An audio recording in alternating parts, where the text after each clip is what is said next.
तो आज के मार्केट में कैसा मूव आया और क्या एसेट हंटिंग रही और क्या सेटअप बने बढ़िया बढ़िया मैं बताता हूँ उसको पॉइंट टू पॉइंट बताता हूँ। तो इस चीज़ को ध्यान से सुनना और लिख भी लेना, ठीक है।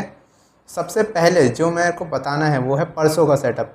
परसों मार्केट क्या करता है, डे हाई को तोड़ता है। मतलब परसों वाला दिन जो था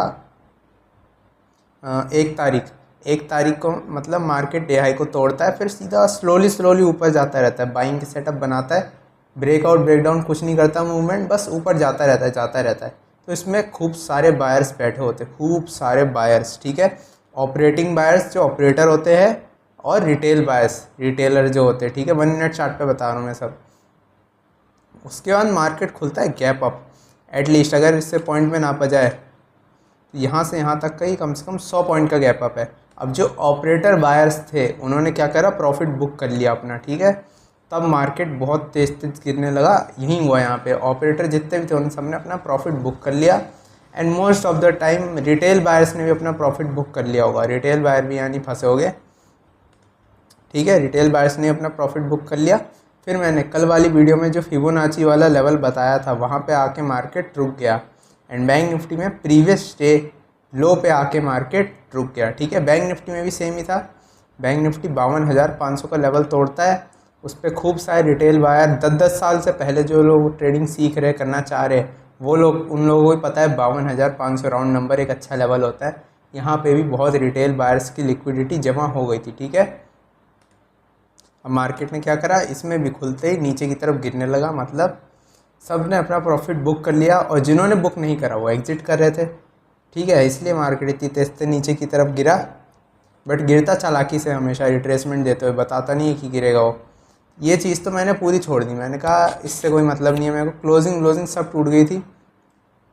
एंड ऐसी अग्रेसिव मूवमेंट आती है सुबह, ये तो सबको पता है, ठीक है। उसके बाद मेरे को क्या दिख रहा था, मार्केट इंपॉर्टेंट लेवल से निफ्टी में 24074 जो भी है ये लेवल, इससे बाउंस ले रहा था, ठीक है। यहीं से मैं समझ गया था कि अब खेल बन रहा है यहाँ पे ट्रैपिंग का। और बैंक निफ्टी में सेम लेवल से बाउंस ले रहा है, ठीक है, जो कि था प्रीवियस डे लो, उससे बाउंस लेता ऊपर जा रहा था। मैं ये चीज़ तो समझ गया था अब यहाँ पे सिर्फ बायर को ट्रैप करेगा, वहीं कर रहा था। यहाँ पे एक बार ब्रेकआउट दिया, बायर्स को बुलाया। इस वाले पॉइंट की ट्रेंड लाइन का ब्रेकआउट दिया, बायर्स को बुलाया। इस वाले रेसिस्टेंस को उसने तोड़ के बायर्स को बुलाया। उसके बाद यहाँ से फिर इसने दिखाया प्राइस एक्शन का साइन, यहाँ पे रिटेस्ट दिया। अब यहाँ से इसको बड़ी कैंडल बना तो ऊपर जाना चाहिए था, लेकिन यहाँ पे इसने क्या करा, यहाँ पे ये फेल हो गया। तो मैं समझ गया था यहाँ से अब गिरेगा बहुत तेज तेज नीचे। एंड इसी तरीके से सेम साइन मेरे को निफ्टी में दिख रहा था। इसके लिए मैं बहुत देर तक वेट कर रहा था, कम से कम सुबह से वेट कर रहा था इसी पॉइंट के लिए। 11:30 बज चुके थे। निफ्टी तो ब्रेकआउट से ब्रेकआउट्स दिए जा रहा था, सपोर्ट लेता हुआ पहले ऊपर जा रहा है। ये ब्रेकआउट दिया एक, फिर ये वाला ब्रेकआउट दिया एक, ठीक है। सबसे ज़्यादा मेन जो मेरे को फिर कंफर्मेशन में बदलने लगा वो था प्रीवियस डे का हाई ब्रेक करने के बाद वहाँ से कंसोलिडेशन शुरू हो गया था। मतलब अब जितने भी लोग यहाँ से ऑपरेटर बाय करके बैठे हैं, अब वो रिटेलर को एंटर करने को कह रहे हैं। मतलब रिटेलर जब यहाँ पे एंटर करेंगे तो वो अपना प्रॉफिट बुक कर देंगे, ठीक है। यही था पॉइंट्स दिमाग में रखने, जो कि था इम्पॉर्टेंट लेवल का support and previous day high का ब्रेकआउट, ठीक है। एंड बैंक निफ्टी में भी सेम सपोर्ट ले रहा था प्रीवियस डे लो का बहुत देर से, इसलिए मैं पुट के लिए रेडी बैठा था। जैसे ही मैंने एंटर करा प्रीमियम ऐसा मूव कर रहा था, ठीक है। पुट के प्रीमियम ऐसे उठे, गिरे, फिर उठे, ठीक है। उसी पॉइंट पे, मतलब इसी पॉइंट पे ऐसे गिरे, मतलब उठे एक बार में इस वाले पॉइंट पे, ठीक है, फिर ऐसे आए, फिर ऐसे आए। तो मैंने यहाँ एंटर करा कहीं पे। मैं जैसी बुक करने गया इस पॉइंट पे, जैसी बहुत ज़्यादा प्रॉफिट दिख रहा था, 25% रिटर्न इसी एक कुछ सेकंड में ही दिख रहा था। जैसी बुक करने गया यहाँ तक पहुँच चुका था वो, यहाँ तक, ठीक है। बहुत क्विक मैंने कोशिश करी बट उतना बुक हुआ नहीं। तो मैंने कहा छोड़ो आज के लिए, उतना काफ़ी जितना मेरे को मिला, बट यहाँ तक मेरे को होल्ड करना चाहिए था।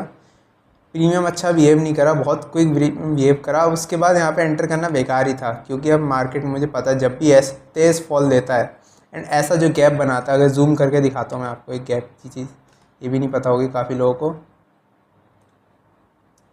ये जो गैप यहाँ पे दिख रहा है छोटा सा, ठीक है, मार्केट इसको फिल करता ज़रूर है। ये जो गड्ढे बन जाते होंगे, आपने कभी कभी नोटिस करा होगा बीच बीच में, ठीक है, मार्केट इन्हें फिल करने आता ज़रूर है। मेरे को पता था जो भी यहाँ पे चलते हुए मैं कूदेगा उसको तो फंसाता ज़रूर है। रिट्रेसमेंट बहुत ख़तरनाक था, यहाँ काफ़ी देर तक लोग फंसे हो गए, ठीक है। इस रिट्रेसमेंट के बाद जो ट्रेंड लाइन टूटी, यहाँ पे भी लोगों ने एंटर करा होगा लेकिन मार्केट तो चला नहीं। काफ़ी लोगों ने यहाँ पे एंटर करा होगा, यहाँ मार्केट चला नहीं, ठीक है। उसके बाद नीचे गया, वो वापस उसी पॉइंट पे गया। फिर यहाँ पे ऑप्शन सेलर का टाइम चालू हो गया, जो कि होता है 1-1:30 बजे के बाद, कभी भी चालू हो जाता है, मतलब ऐसा नहीं है कोई। उसके बाद वहीं होता है, मुझे पता था साइडवेज होगा, कोई ब्रेकआउट वर्क नहीं करेगा। ये टूटा, यहाँ से कुछ बढ़िया गया नहीं, यहाँ पे धीरे धीरे ऊपर नीचे डीके करता रहा प्रीमियम। मतलब ऑप्शन बायर के लिए तो पता ही है डीके कितना खतरनाक होता था। यहाँ ऑप्शन सेलर का टाइम शुरू हो चुका था, ठीक है। एंड कल के लिए लिक्विडिटी भी जमा हो चुकी है इसमें। बायर सेलर दोनों बैठे हैं, मतलब कॉल वाले पुट वाले दोनों बैठे हैं, ऑपरेटर भी बैठे हैं, रिटेलर भी बैठे हैं। तो इनको कल मार्केट ट्रैप करने की कोशिश करेगा।